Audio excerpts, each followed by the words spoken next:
प्रेम से बोलिए श्री सद्गुरु महाराज की जय। श्री सद्गुरु महाराज की जय। श्री सद्गुरु महाराज की जय। संत मत के वर्तमान आचार्य पूज्यपाद महर्षि हरिनंदन परमहंस जी महाराज का प्रवचन। बंदौ गुरुपद कंज कृपा सिंधु नर रूप हरि महामोह तम पुंज जासु वचन रवि करनिक। धर्मानुरागी सज्जनवृंद, आदरणीय माताओं तथा भक्तिमती बहनों, जो अपनी दृष्टिधारों को जोड़ लेते हैं उन्हें अपने अंदर ही रास्ता मिल जाता है। इन दृष्टिधारों को जोड़ लेने पर दृष्टि की शक्ति बढ़ जाती है। वह जहां पर है वहीं निकलने का बहुत सूक्ष्म मार्ग है। वह सूक्ष्म मार्ग सबके अंदर है। उस मार्ग को जीवन काल में ही देख लेंगे तो यमदूत के फंदे में नहीं फंसेंगे। उसी मार्ग से निकलने के लिए हम लोगों को आराध्य देव ने निर्देश दिया है कि विंदु राह से निकल बहादुर, तम मंडल टपना होगा। जब तक इस अंधेरी कोठरी में रहेंगे तब तक यमदूत से बच नहीं सकेंगे। एक तो अंधेरी कोठरी तामे दिया न बाती हो, बहिया पकड़ी यम ले चले, कोई संग ना साथी हो। जब तक इस अंधेरी कोठरी में रहेंगे अर्थात अंधकार में रहेंगे तब तक यम के फंदे से बच नहीं सकते। यम के बंधन में बंधना ही पड़ेगा। संत कहते हैं कि अगर तुम एक दृष्टि करने का योग कर लो तो अपने जीवन काल में ही योगी बन जाओगे। योगी बन जाओगे तो अपने अंदर के सूक्ष्म मार्ग से आसानी से निकल जाओगे। किसी का कोई हस्तक्षेप न होगा। जाता जोगी किन्हू न पावा, तब कोई कष्ट न होगा। बड़े आराम से जैसे हम अपने घर में चले जाते हैं, अपने आसन पर जाकर सो जाते हैं, आराम कर लेते हैं और फिर निकलना चाहते हैं तो निकल जाते हैं। संत कहते हैं वैसा आराम का स्थान अपने अंदर में है। कहाँ है? संत दुलंदास जी महाराज ने कहा है, चलो चढ़ो मन यार महल अपने, चौक चांदनी तारे झलके, बरनत बनत न जात गने, हीरा रतन जराव जरे जह, मोतिन कोटि कितान बने। वह महल अपना है, वहाँ प्रकाश ही प्रकाश है, ज्ञान ही ज्ञान है, सुख ही सुख है। संसार की थोड़ी सी संपदा के लिए दौड़ मचाते हो, लेकिन अगर अपने अंदर के महल के द्वार मिल गया और उसमें पहुंच गए तो जानते हो क्या मिलेगा? सुख मन पलंगा सहज बिछौना, सुख सोवो को करे मने, दुलंदास के साई जग जीवन, को आवे यह जग सुपने। संत दुलंदास जी कहते हैं कि जो वहां पहुंच गए वे फिर इस संसार में क्यों रहेंगे? यह जग तो स्वप्न की तरह मिथ्या हो जाएगा। संत लोग कहते हैं कि यह मनुष्य शरीर पाकर तुम जन्म के समय प्रभु से की हुई अपनी प्रार्थना भूल गए हो, बाहर बाहर दौड़ रहे हो, न जाने कितने जन्मों से भटक रहे हो, इस संसार चक्र में घूम रहे हो और परमात्मा की भक्ति से विमुख हो गए हो। अतः सचेत होकर अखंड सुख की प्राप्ति का दृढ़ निश्चय करो। अपने महल में प्रवेश करने का यत्न करो। संत कबीर साहब की वाणी में आया है, कबीर शोधन संचिए, जो आगे को होय, शीश चढ़ाए गाठ री, जात न देखा कोई।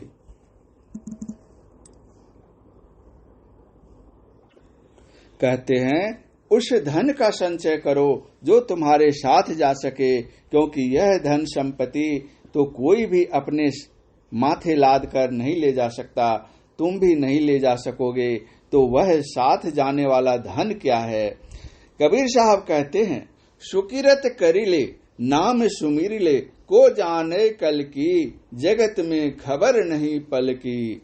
सुकर्म करो, सुकर्म का फल सुखदायी होता है। यह धन संपत्ति, यह भोग सामग्री तो साथ जाने वाली नहीं है, लेकिन कर्म साथ जाएंगे। हम जो कर्म करते हैं वे दो प्रकार के होते हैं। एक कर्म सुकर्म कहलाता है, पुण्य कर्म कहलाता है, और दूसरा पाप कर्म और धार्मिक कर्म। पुण्य कर्मों का फल सुख के रूप में प्राप्त होता है और पाप कर्मों के फलस्वरूप दुख भोगना पड़ता है। पुण्यात्मा और पापी की एक ही गति नहीं होती। संत कबीर साहब का कथन है, आए हैं सो जाएंगे राजा रंक फकीर, एक सिंहासन चढ़ी चले एक बंधे जात जंजीर। अपने अपने कर्मों से अपनी अपनी गति होती है। जैसा कर्म वैसी गति। सुकर्म किया और सुख में गए। अगला जन्म भी अच्छे संस्कारवान ऐश्वर्यवान का घर मिला। लेकिन यह सुख भी हमेशा अस्थायी भाव में रहने वाला नहीं है। सुकर्म का पुण्य छीन होने पर यही दुख में बदल जाता है।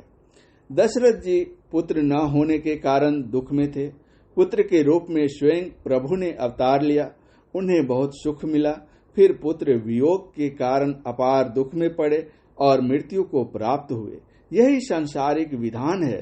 जीवन में सुख दुख का चक्र चलता ही रहता है।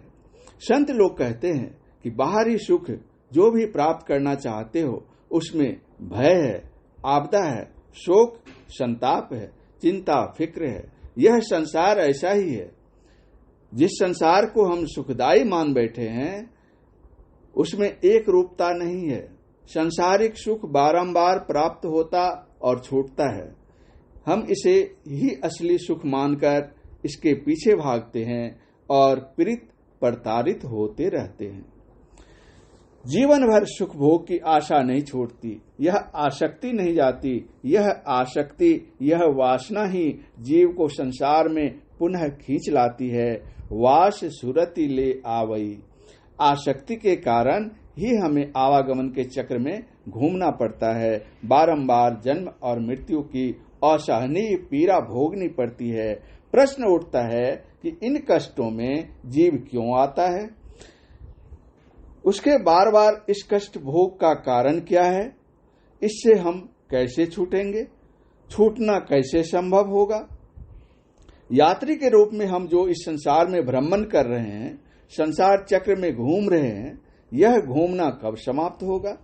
कहा है कि शब्द सुरति ले जाए। जब तक आंतरिक शब्द में हमारी सूरत नहीं लग जाएगी तब तक हम लोग अपने घर में नहीं पहुंचेंगे। लेकिन हमें अपने असली घर की कोई सुध ही नहीं है। हम उसे भूले हुए हैं, नहीं जानते कि उस घर में कैसे पहुंचा जाए।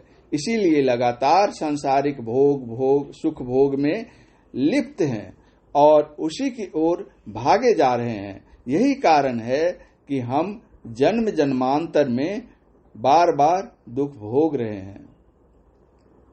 कभी थोड़ा सा सुख तो कभी दुख, कभी हर्ष तो कभी विषाद, कभी लाभ तो कभी हानि, कभी यश तो कभी अपयश। इसी तरह जीवन भर होता रहता है। सिर्फ इसी जीवन में नहीं, बार बार के जीवन में यही होता है।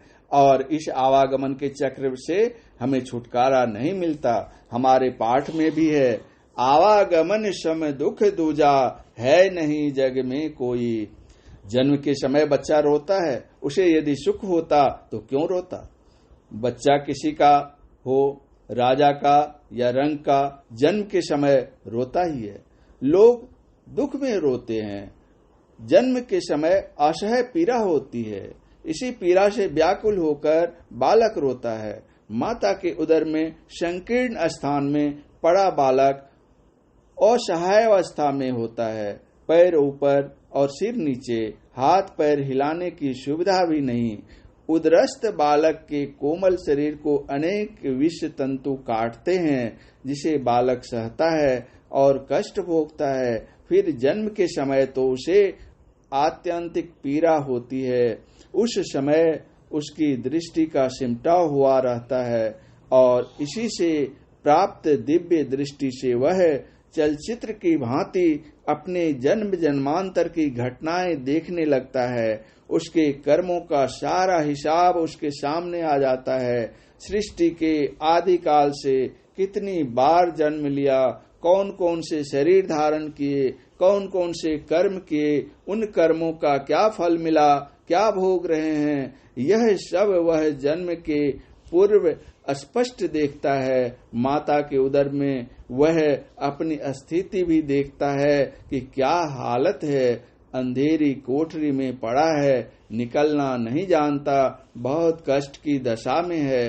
तब वह परमात्मा से प्रार्थना करता है कि हे प्रभु, मुझे अंधेरी कोठरी से निकालिए, मैं संसार में जाकर आपकी भक्ति करूंगा। जन्म की प्रक्रिया में भी बालक को बहुत कष्ट होता है, माता से भी अधिक कष्ट। उसका शरीर कोमल होता है, कोमल शरीर गंभीर वेदना, इस वेदना के कारण वह अचेत हो जाता है। उसका पूर्व ज्ञान समाप्त हो जाता है। पिछले जन्म जन्मांतर का जो ज्ञान प्राप्त हुआ था वह विस्मृत हो जाता है। अब कोई ज्ञान नहीं रहता, न पहले के जीवन का ज्ञान और न इस जीवन में किसी की पहचान। जानना बोलना कुछ नहीं, वह सिर्फ रोता है। जीवन भर कष्टों का अंतहीन सिलसिला तो चलता ही रहता है। फिर आती है वृद्धावस्था, शरीर में शक्ति नहीं रह जाती, शरीर में पड़ा है, निकलना नहीं जानता, बहुत कष्ट की दशा में है।